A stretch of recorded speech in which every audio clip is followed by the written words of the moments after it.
Aho, Iaho, Aho, Iaho.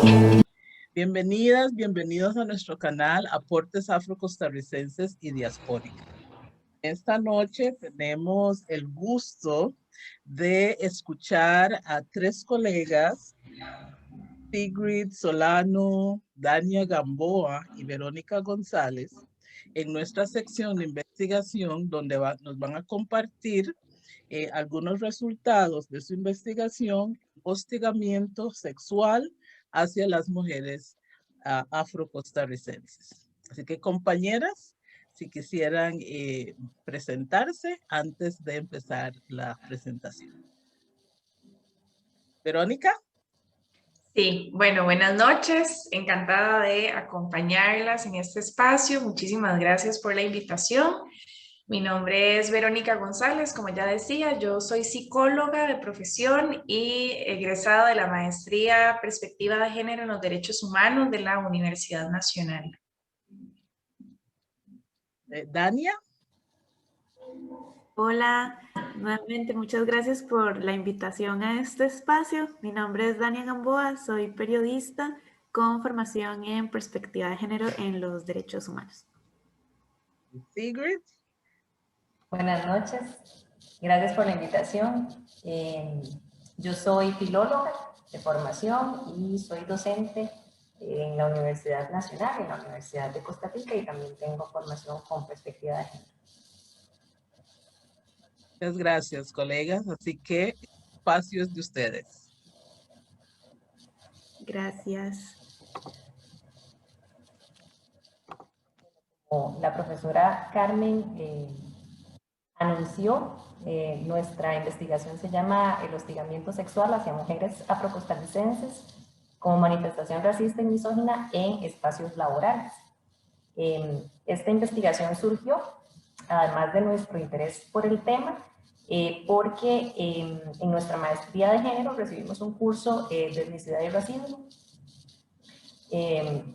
o racismo y discriminación, perdón, más bien, en el que tuvimos la oportunidad de ahondar sobre este tema que ya nos interesaba porque consideramos que ha sido poco estudiado, hay muy poca teoría en relación con estas dos problemáticas, género y raza o etnicidad.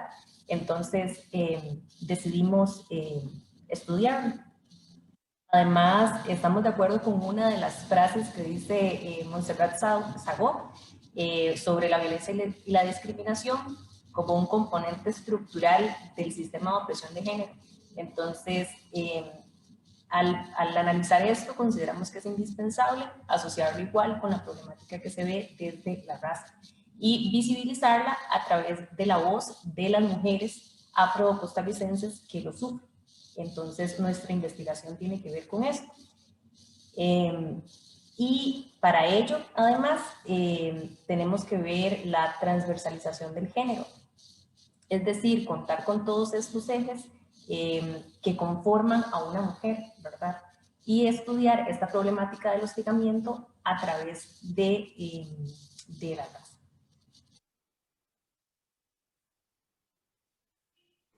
Bueno, rápidamente en cuanto a la metodología que utilizamos, ¿verdad? Por supuesto, parte desde una perspectiva interseccional sobre la violencia y la discriminación que se ejerce contra las mujeres. Es decir, que tenemos como ejes fundamentales de la investigación la etnia, el género y los derechos humanos de las mujeres. Es una investigación de enfoque cualitativo y de tipo descriptiva, como mencionaba Sigrid, es a través de las voces de las mujeres afrocostarricenses que estudiamos las manifestaciones y consecuencias del hostigamiento sexual dentro del campo laboral vivenciado por mujeres afrocostarricenses. Para ello se utilizan dos fuentes, ¿verdad?, de información. La primera es un cuestionario y la segunda son sobre artículos, tesis, estadísticas y demás documentos. La muestra fueron 33 mujeres afrocostarricenses que nos colaboraron en la respuesta de este cuestionario. Ellas, bueno, todas están activas laboralmente, al menos para la etapa en la que se realizó esta investigación. Son de diferentes provincias del país, pero en su mayoría residentes, por ejemplo, de Limón y de Siquirres, y en un promedio de edad, un rango de edad de 39 años. Como mencionaba, esta información se recolecta por medio de un cuestionario que se realizó en formularios de Google y se procesó por medio de gráficos que más adelante van a poder ver en la presentación. A partir del análisis de esta información se desprenden 3 categorías que nos interesa muchísimo compartir por acá, que es la racialización del hostigamiento sexual, que aquí se va a visibilizar el entrelace entre hostigamiento sexual y hostigamiento racial, las manifestaciones de esta forma de violencia contra las mujeres, que vendría a ser la identificación y percepciones del hostigamiento sexual en el ámbito laboral por parte de las mujeres entrevistadas, y finalmente los efectos, es decir, las consecuencias que tiene el hostigamiento sexual en quienes la sufren, en este caso, en sus ámbitos de trabajo, y la afectación que ésta tiene en los derechos humanos de las mujeres. Como un panorama, ¿verdad?, de los ejes que tratamos en el cuestionario, se centra, ¿verdad?, mucho en el conocimiento general sobre el hostigamiento sexual. Queremos conocer si las mujeres a quienes estábamos encuestando que tanto conocían o habían escuchado hablar sobre hostigamiento sexual, la percepción que tienen de esta forma de violencia, específicamente en sus lugares de trabajo, la frecuencia con la cual lo perciben o con la cual ocurre en sus lugares laborales, sexo de las personas hostigadoras, ¿verdad? Nos interesaba muchísimo saber por parte de quienes provenía más que todo el hostigamiento, la relación laboral con esa persona para evaluar también las posiciones de poder, el ejercicio de este poder, ¿verdad?, desmedido, la relación y percepción entre hostigamiento sexual y discriminación racial, y las principales manifestaciones del acoso que desencadenaría luego en visualizar las denuncias y sus resoluciones, ¿verdad? Conocer si estas personas, estas mujeres, en algún momento llevaron a cabo una denuncia y cuáles fueron los resultados que se tuvo en aquellas mujeres que efectivamente la realizaron. A nivel general, ¿verdad? Les comento que es importante conocer qué conocemos como hostigamiento sexual y qué existe en nuestro país en materia de legislación con respecto al hostigamiento sexual, ¿verdad? En la materia.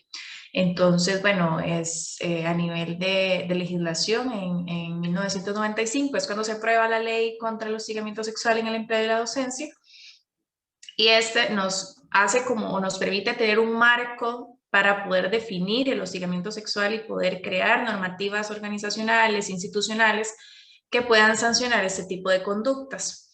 ¿Cómo vamos a entender el hostigamiento sexual? Entonces, es como todo el tipo de conducta sexual indeseada por quien la recibe y que se puede dar de forma reiterada o una sola vez, ¿verdad? Y va a provocar efectos perjudiciales en la persona que lo recibe, en cuestiones de empleo, docencia, desempeño laboral, educativo y en su bienestar general.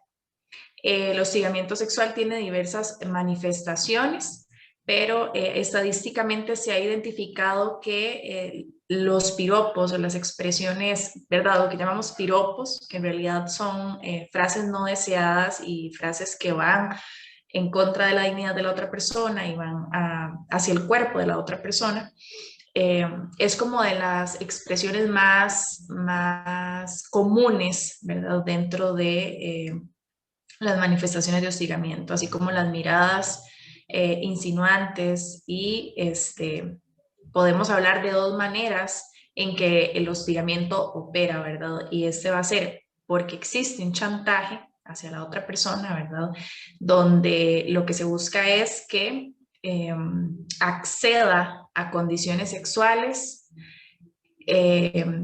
a cambio de beneficios, ¿verdad?, entre paréntesis, beneficios laborales, beneficios educativos, académicos, etcétera, o bien creando un ambiente hostil en el espacio donde la persona está, de esta forma, o de estas 2 formas, podemos ver cómo hay como una expulsión de las mujeres de los ámbitos laborales.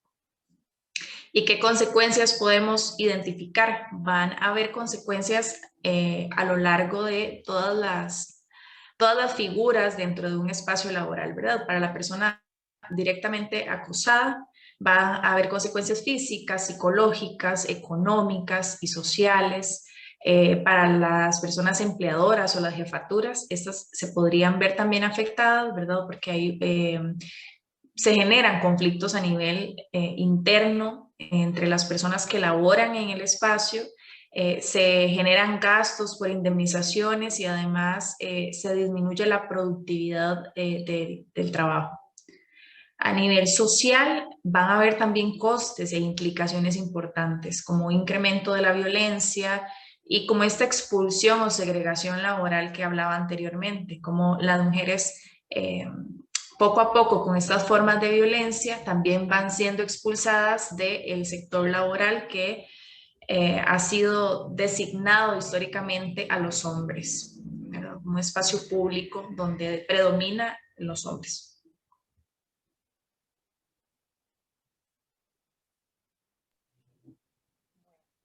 Vemos en la definición de hostigamiento sexual que nos presentó Verónica, no existe una asociación específica con el racismo, de ahí la necesidad de la racialización del hostigamiento sexual. Esto porque el tipo de hostigamiento que reciben las mujeres afrocostarricenses podría modificarse, ¿verdad? Y como lo vimos dentro de nuestro análisis, usualmente está asociado con la hipersexualización de sus cuerpos. La mayoría de las mujeres dice comprender o haber escuchado la definición de hostigamiento sexual. Sin embargo, no lo asocian en ningún momento con su etnia. Y eso es muy interesante porque igualmente estos elogios de los que nos hablaba Verónica, ¿verdad? Esos piropos no deseados, implican siempre la cuestión de etnia, ¿verdad? Tiene que ver con su cultura y con estereotipos que históricamente se han construido para definir a las personas afrodescendientes. Entonces, esa es la necesidad de transversalizar, ¿verdad?, este tema. Y tomamos en cuenta la teoría de Lugones, que establece que la raza y el género se manifiestan en una fusión que no es separable, por lo que afirmar que la interseccionalidad es solamente un entrecruce de expresiones que se pueden separar es simplificar las problemáticas vividas por las mujeres. Entonces entendemos, ¿verdad?, que no se puede simplificar porque las mismas mujeres afrodescendientes deberían de ser conscientes sobre esta problemática, ¿verdad?, y entender que no se pueden separar, o sea, que definitivamente está ahí implícito, ¿verdad? Por ejemplo, ahí en la presentación dice que rica bemba, o sea, está completamente asociado a esos estereotipos tan violentos, ¿verdad?, hacia las mujeres afrodescendientes. Entonces, estos son los comentarios que ellas exponen, ¿verdad?, que les han dicho en su trabajo, por ejemplo, que se refieren a los glúteos, a los senos, a las caderas y los labios. Otras mujeres hablan sobre que les dicen negrita rica, ¿verdad?, o asociado más a lo cultural, ¿verdad?, a la comida, no hueles a coco.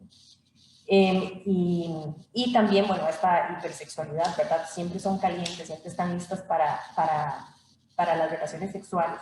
Y hay que entender, ¿verdad?, que estos estereotipos provienen desde la colonia, ¿verdad?, cuando la mujer, además de ser una esclava, ¿verdad?, que trabajaba constantemente, también era un objeto sexual. Entonces, con esto se evidencia la inseparabilidad entre hostigamiento sexual y hostigamiento racial en el momento particular de ejercer ciertos elogios o comentarios con respecto del cuerpo de las mujeres afrocostarricenses. Además, se sostiene un carácter permisivo por parte de los hostigadores a través de la hipersexualización de estas. Los hombres se creen, ¿verdad?, con la potestad, además de agredir, ¿verdad?, a la mujer, porque es su objeto sexual, en este caso, asociar la verdad con esta sexualidad. Sobre esta pregunta, ¿considera que el trato recibido como mujer afrocostarricense es distinto al que se le brinda a las mujeres no racializadas? La mayoría de las mujeres considera que sí, que el trato es diferente, lo cual es interesante, ¿verdad?, porque cuando se trata de hostigamiento no relacionan raza-género, pero en este caso sí existe una diferenciación según ellas, y lo vemos en la siguiente diapositiva con todos los ejes, ¿verdad?, por los que son atravesadas. Por ejemplo, con cargas laborales diferenciadas, con una invisibilización de las personas afrodescendientes en los medios de comunicación y en la publicidad, la discriminación o trato diferenciado en lugares públicos y la discriminación por la forma de hablar y el peso y por no ser determinados, ¿verdad? No se les considera, es lo que dicen ellos dentro de ese ambiente laboral. Sobre esta pregunta, ¿considera que la reacción ante una forma de hostigamiento sexual variaría si el hostigador fuese un hombre afrodescendiente o un hombre no racializado? La mayoría de las mujeres, un 88%, indica que no habría una diferencia, que actuarían de igual modo.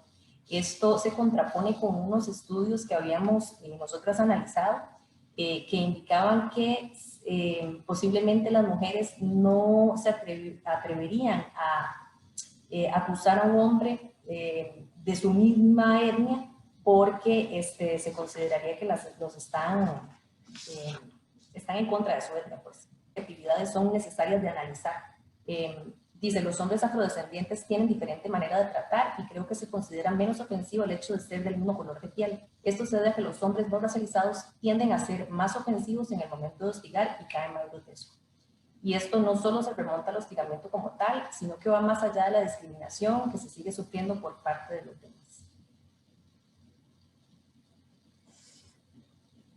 Y bueno, concluimos esta sección, ¿verdad? Con esta cita que dice que aunque los sistemas globales de dominación como el patriarcado, el clasismo y el racismo efectivamente operan de manera distinta en mujeres y hombres, tampoco son sistemas que funcionan de forma separada, sino complejamente interrelacionados.